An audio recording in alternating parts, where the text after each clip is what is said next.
Ever notice that person who says no and just leaves it there? No backstory, no excuse, no over-explaining. You ask, why? They look at you like the question is optional. And somehow, the silence feels louder than any explanation. Maybe it annoys you. Maybe you low-key respect it. Maybe it's you.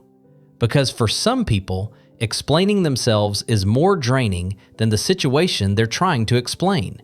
And that's not attitude, that's psychology. There are a few very specific minds behind this habit. Once you see them, you start recognizing them everywhere. Type 1. Learned that explaining is useless.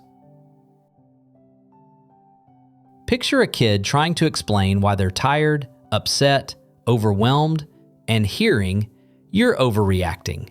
That's not a big deal," again and again. Eventually, the brain adapts. It learns a shortcut. Explaining is useless. So as adults, they stop.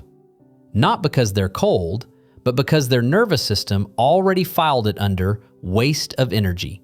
They conserve it quietly. Type 2. Emotionally self-contained. You ask why they left the party early. They shrug, just felt like it. But inside, they know exactly why. Too loud, too crowded, too much. They processed it in seconds. They don't feel the need to narrate their inner world. Their thoughts feel private, and explaining them feels intrusive.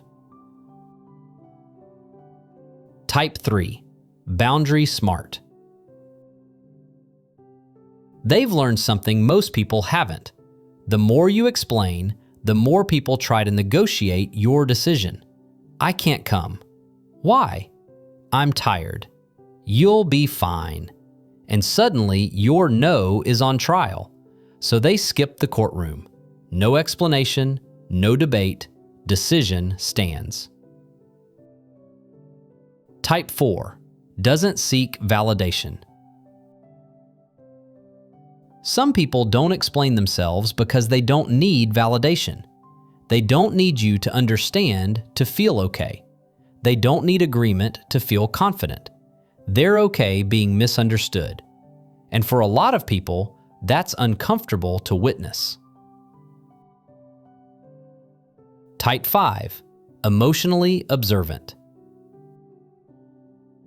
They've noticed that when people ask why, it's often not to understand, but to judge, fix, or compare. So they save their explanations for the rare moments when someone is genuinely curious. Not everyone qualifies. So when you meet someone who rarely explains themselves, you might be looking at someone who values privacy, understands boundaries, feels secure inside, or reads social energy very well. Or a mix of all of them. Which one feels familiar? And next time someone doesn't explain themselves, instead of thinking they're rude, you might wonder, what did their mind learn that mine didn't?